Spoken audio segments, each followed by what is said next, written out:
Now, what's been happening to your chickens' eggs? They've been getting stealed. They've been getting stealed. Mm-hmm. Do you know who's been taking them?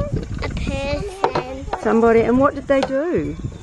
Take the eggs, even the baby chicken. Did they take the baby chicken eggs? Mm-hmm. Oh, and so what do you want to say to the person who's taking your eggs?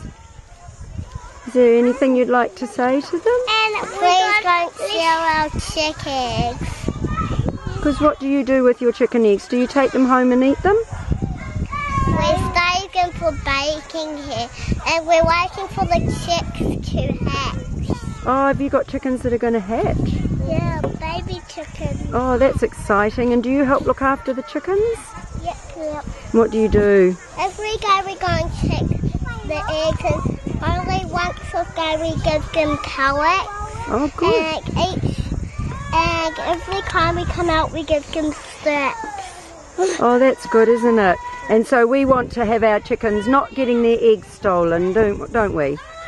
I get this balance. You're going to get balance, are you?